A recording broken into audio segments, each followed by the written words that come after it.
What's good, ladies and gentlemen? So today's Mala Mala Ma SK Wealth Academy video is going to be about how Nobel Prizes perpetuates our misconceptions about reality in this world. Now, please spend a little time really listening to the nuanced points I'm going to make in this argument, because I'm going to discuss this year's award of the Nobel Prize in Economics. So I'm not criticizing those three people, or I'm not criticizing their work at all. The work that led to the awarding of the Nobel Prize of Economics. I believe that their work is incredibly important, that it actually improved the lives of those living in poverty by a tremendous amount and actually saved lives. So that is not my point of contention. My point of contention is actually with the Nobel Prize Committee and the message that they send by awarding the Nobel Prize in Economics to them. So although this sounds like I'm conflicting myself right now, that if I say the award is the work is incredibly important, then how can that not be deserving of the Nobel Prize? Well, if you stay tuned, I'm going to explain myself. Now, I want to acknowledge, like I said, that the work that these three people actually embarked upon and successfully implemented in the real world.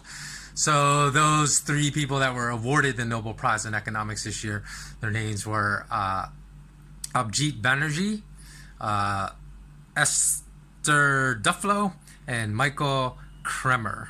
So I hope I pronounced all your names correctly. So this year they were awarded basically due to their real world approach in developmental economics.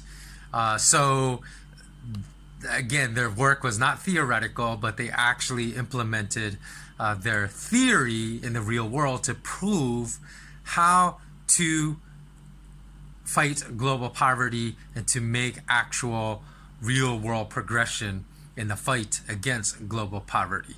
And this is actually the very basis for my SK Wealth Academy, whose launch is coming very soon. So the whole reason I spent 10 years of my life developing that is I wanted to transform schooling, which I think is not the same as education and severely lacking in the application of knowledge in the real world, and in many ways even in the sciences, which some people look at as the highest form of schooling.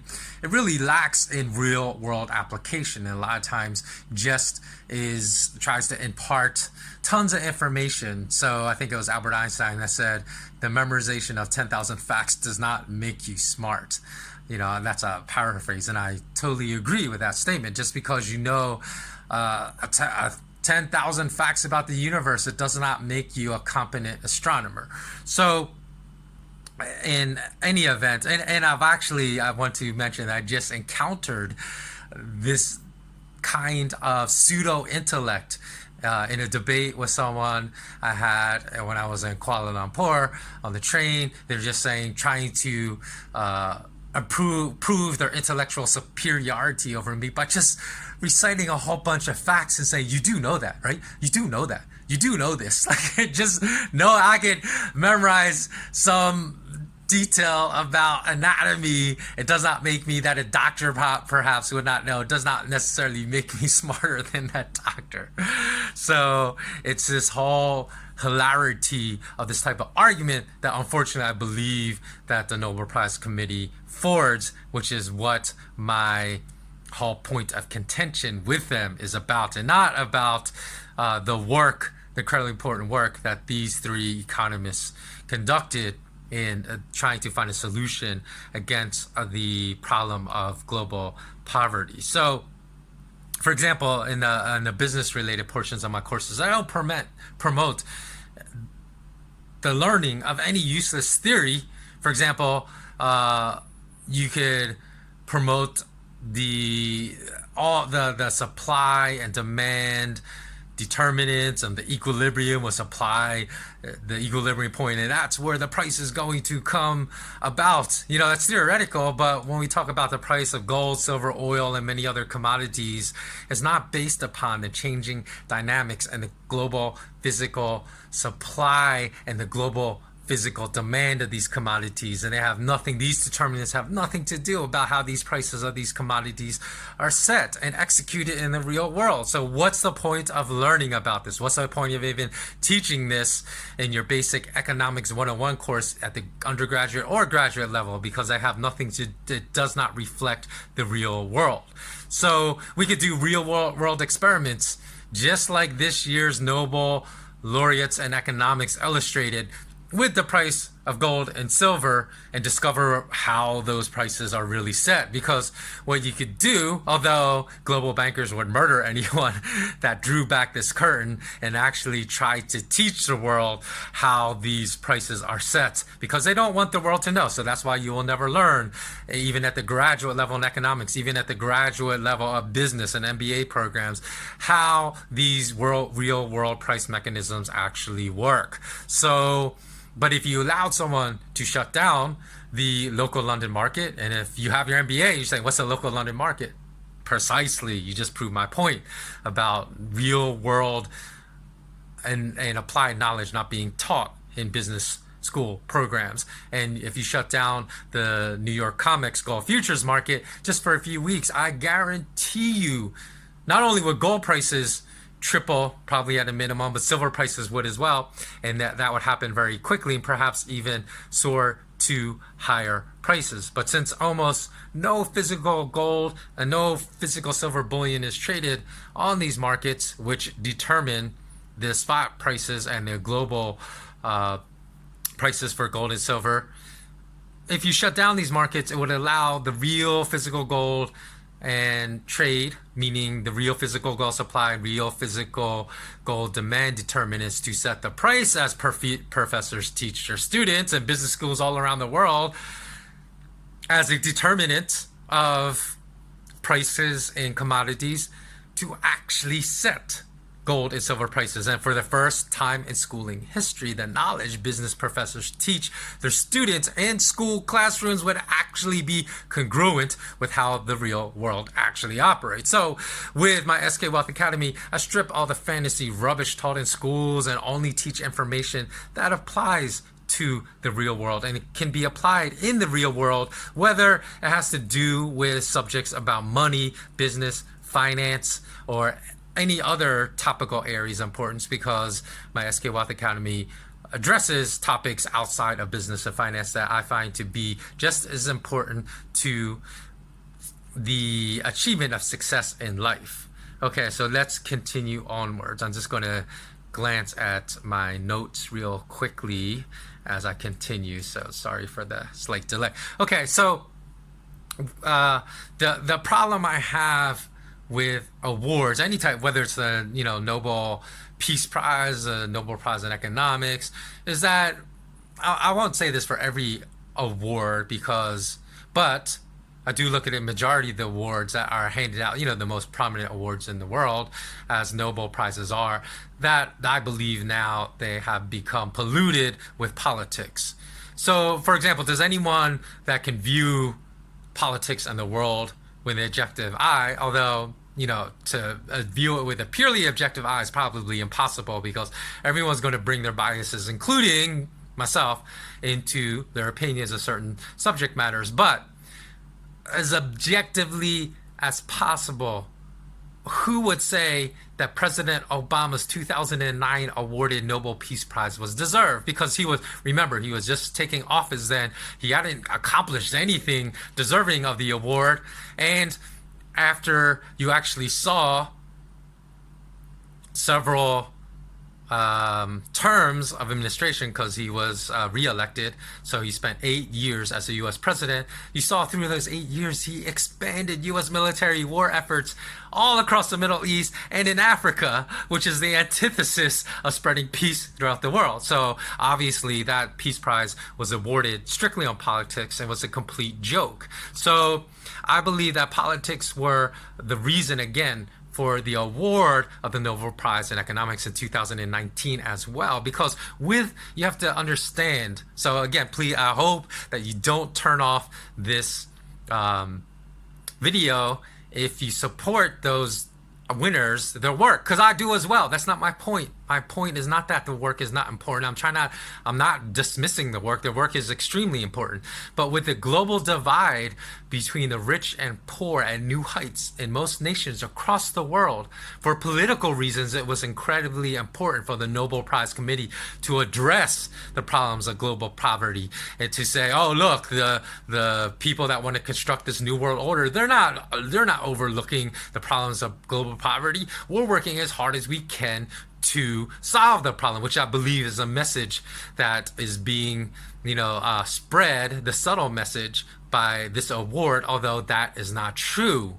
Meaning that those people at top in the power structure of economics and the power structure of banking and the power structure, those most able to solve the problem of global poverty are not addressing it at all, and in fact doing things to further the problems of global poverty, to further drive that wedge between the rich and poor and make the uber rich even more uber rich and the poor even more uber poor, and then the middle class is descending. That has been proven through statistics that the middle class is descending into the fringes of the poor, if not into the outright poor today across dozens of nations around the world. So I believe that this award was a distraction away from the real solutions of global poverty, which I'm going to speak about now. So even in articles written by the Nobel Prize organization, because I went to the site nobelprize.org and read about the award of this Nobel Prize in Economics this year, I spotted a lot of propaganda being disseminated along with their articles about the awarding of the Nobel Prize in Economics this year, because they stated, quote, more than 700 million people still subsist on extremely low incomes. Every year, around 5 million children under the age of 5 still die of diseases that could often have been prevented or cured with inexpensive treatments. Half of the world's children still leave school without basic literacy and numeracy skills, end quote. So again, you may listen to that and say, what are you talking about? Where's the propaganda?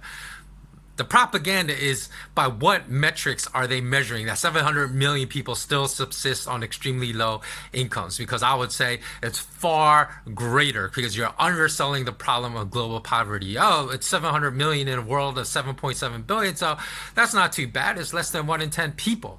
But again, if you look at this metric, I believe they're using the metric of either $2 a day, people that live on incomes of $2 a day or $1.90 a day. That's how you determine the 700 million people that are living in poverty, according to the Nobel Prize Committee.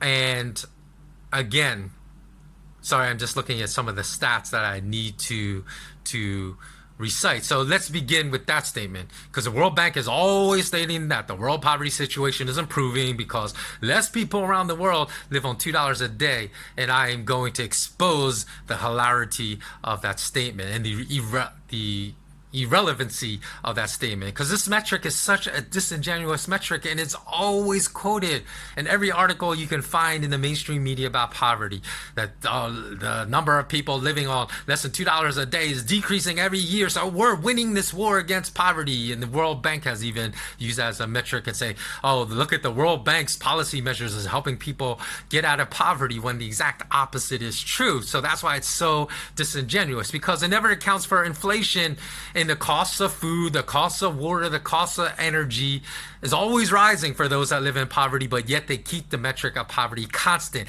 as this income of $2 a day or less. For decades, they have kept that constant. So they deliberately falsify global poverty statistics, and by using that metric, it makes their claims about less people in the world living in poverty, again, at best, deliberately false, and at worst, completely useless. So for example, in 2013, statistics estimate, and ironically, these statistics came from the World Bank, that 660 million people live on less than $2 a day. So that's why I'm thinking that 700 million figure quoted by the Nobel Prize Committee in 2018 is coming from the statistic, that metric of whoever lives under $2 of income a day are those that are living under in these poverty-like conditions. But if you just increase that metric in 2013, remember 660 million people they estimated living under $2 of income a day in 2013. But if you just increase that metric slightly by 50 cents a day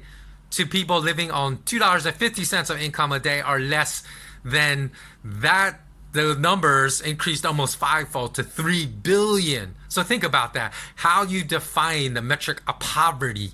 If you just increase by 50 cents a day from $2 a day to $2.50 a day, increases the number of people in the world living in poverty from basically 1 in 10 people to 1 in 2 people. So it goes from either the narrative can quickly change depending upon the metric of poverty you use, from we're making significant inroads into solving global poverty, and you can't argue against that because look at all these decreasing numbers of people living on less than $2 of income a day. We're moving people out of poverty, and we're making significant progress, into we're miserably failing and we're losing the war against poverty with 1 in 2, half the world's population living in poverty. So that's why I say it's ridiculous for how these definitions of global poverty are used to sell completely false narratives. And so let me just give you another example of real world data that will buttress my argument. According to a journal called the Labor Review, that was published by the U.S. Department of Labor in 1928. Here are the prices of various food items in Atlanta, Georgia in 1928. 1 pound of rib roast, 36 cents a pound. Leg of lamb, 40 cents a pound. Pork chops, 38 cents a pound. Cheese, 37 cents a pound. I don't know, it just says cheese. So I don't know if it's provolone, mozzarella, Gouda, but just cheese in general. Corn, 4.3 cents a pound. Rolled oats, 8.8 cents a pound. Potatoes, 3.4 cents a pound. And if you really wanted to be a baller and splurge on sirloin steak, you could buy that for 48 cents a pound back in 1928, Atlanta, Georgia. So you could feast like a king in 1928, spending $2 a day or less on food. And you might have been considered poor if you're living on 50 cents an allocation to food back then, or maybe 60 cents a day for all expenses, including food. So how many people would think it would be ludicrous today to keep the poverty definition of Americans at 60 cents a day, even though that would be adequate for everyone back in 1928? So why does no one challenge the moronic, idiotic banker assertion that keeping the level of global poverty in poor nations at $2 a day of income daily, or I'm being redundant there because I don't need to say a day and daily. So at $2 a day of income or less, it should be the fixed definition of poverty in these nations for decades on end. If they actually adjusted the income for real rates of inflation, then their reported numbers of global people living in poverty may double or triple or even quadruple. And I realize that the cost of food and energy are going to vary very widely in poorer nations. Of course, the same expenses are going to be much higher in developing or fully developed nations. And the World Bank does provide higher levels of daily income for poverty in developed nations, but this is not what I'm talking about. I'm talking about the fixed standard of $2 a day or $1.90 a day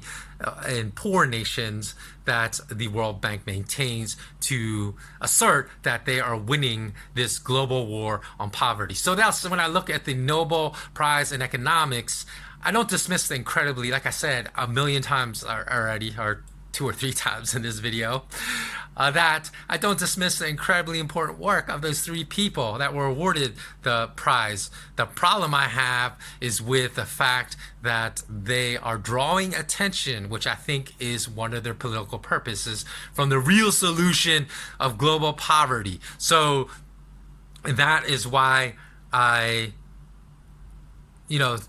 can support the work of the people that won the award, but still be against the awarding of that prize for the political purposes that the awarding of that prize is intended to achieve. So again, for example, if you're fighting a massive wildfire with 300 firemen on the ground and all the tactics such as digging ditches, using burnouts, backburns, control lines to prevent the fire from spreading, and hot spotting to focus attention on the most dangerous parts of that fire first, nobody would ever not laud and praise the firemen as heroes for risking their lives to save the lives, to save the homes of people from burning to the ground, even if other lives were lost and other homes were burned in the fire. We would still laud them because they, without the work, many more people would have died, many more homes would have been lost.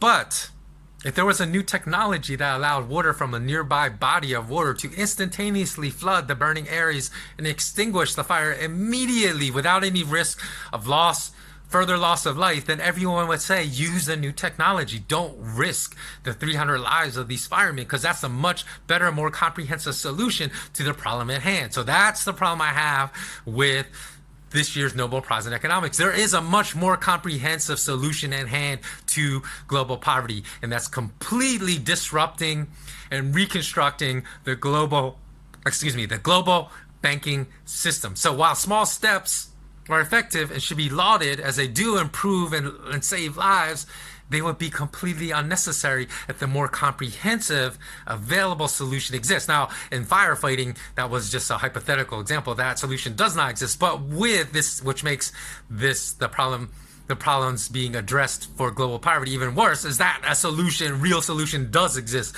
that's far more comprehensive and effective, but is not being explored right now. So there's no more better comprehensive solution to curing global poverty than the radical reformation of an immoral global banking system that by its very nature and inherent operational platform increases the wealth divide in nations between the richest people and the poorest people, and ensures that those living in poverty will have the most difficult struggle in life possible to overcome their conditions of poverty. Whereas a sound monetary system would help the people living in poverty rise up in the easiest manner possible. So by focusing on smaller admirable progressions in the fight against poverty, it draws attention away from the 7-ton elephant in the room, is that a solution exists. You need to shut down the platform of central banking, radically overhaul it, and implement sound monetary systems. And this would help all global citizens, instead of using a platform that has a mission of controlling global citizens instead of helping all global citizens. And it would easily progress the fight against global poverty 1,000-fold from the solutions right now being sought after right now by people trying to fight poverty. And I've reached out many, many times to various people working in the fight against global poverty and offered to sit down with them for an hour or two to just discuss the things that I have learned. And you can challenge what I have learned in my decades of exploring this topic and this subject is either right or wrong. But I think that most people would agree that the points I'm making are correct. Again, I'm open to being proven as being incorrect, but nobody has ever taken up my offer to listen. I think the reason is because the schooling system really actively hides truth about the global monetary system and banking system. So those that have gone to prestigious schools and have advanced degrees in economics and advanced degrees in finance and say, oh, I already know everything to know. I don't need to listen to any dissenting viewpoint because I went to these prestigious schools and have a PhD in economics, or I have an MBA, and so I know how the real world works. And they're not willing to listen to any dissenting narratives, to the mainstream narratives that are being pushed out there by those that have the most money. And I think that's a very dangerous mindset, because given one's level of schooling but poor level of education, because I believe schooling's conflated with education all the time. I believe that those that believe schooling is equivalent to education are always going to believe that there's no new knowledge about the situation of poverty out there that they don't understand in full already. And this also reflects the problem of tackling global problems like poverty with real applied knowledge that works in the real world versus the pursuit of ineffective economic theories when it comes to real world solutions applied to poverty. So when I was still working, I'll tell you one final story. When I was still working corporate, my bosses, when they learned I graduated from an Ivy League institution and held 2 master's degrees, always ask me, hey, how come you don't have your diplomas framed up on your office wall? Because they always said, if you had prospects, you brought prospects into meetings in your office and they saw those diplomas, then that would immediately give a great deal of credibility to my high level of intellect. And when they said that, I told them, one, hey, I'm not even sure I still have those useless diplomas, as I might have thrown them away. And so I'd have to dig through, wherever I stored things to see if I still had them. And then secondly, I said, even if I still had them, I'd never frame them in any professional job, a corporate job I ever had. I never framed these diplomas and put them on view because my view of institutional schooling was the exact opposite of theirs. I didn't believe it marked intellect at all. Only that you figured out, you being generally you, everyone in the public, how to excel within the limitations put on students within that restricted framework of institutional schooling, and that a self-educated person would likely be able to demonstrate levels of intellect far superior to those graduates from Princeton, Harvard, Oxford, Cambridge that had never engaged in any significant level of self-education. So within this view, my bosses highly disagreed, of course, because they were all traditionally schooled.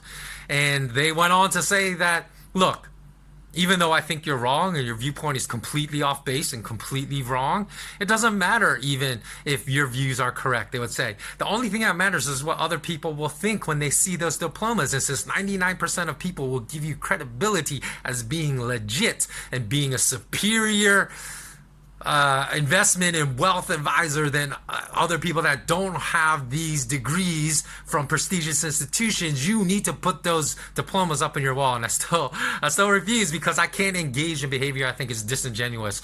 And really, I thought that my level of intellect came from my pursuit of self-education and my understanding of how things actually worked in the real world, as far as like price setting mechanisms, came from self-education, did not come from any type of advanced schooling degree. I don't even call those degrees advanced educational degrees because I think there's very little education in those advanced schooling degrees. So let me know what you think. Please leave a comment below. Please do like this. Please also spread this. Let your other friends know of this video, and because my whole objective, even though my last video I said I am going to move off the YouTube platform as soon as a alternative, better solution exists, which I think will exist by next year.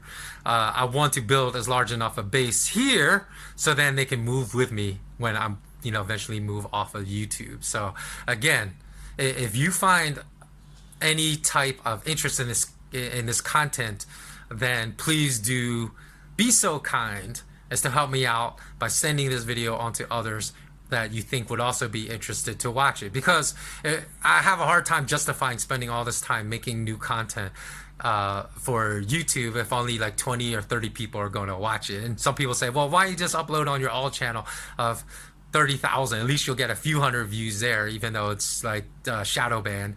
And the whole point is to build up a new community of like-minded people. That's what I'm trying to do at this new channel. So again, if I can't get my videos at least to a couple thousand, then I may just resort to blogging and doing other things that have which I receive at least some type of consistent readership of my content.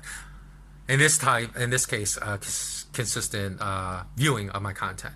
Okay, so that is my last plea.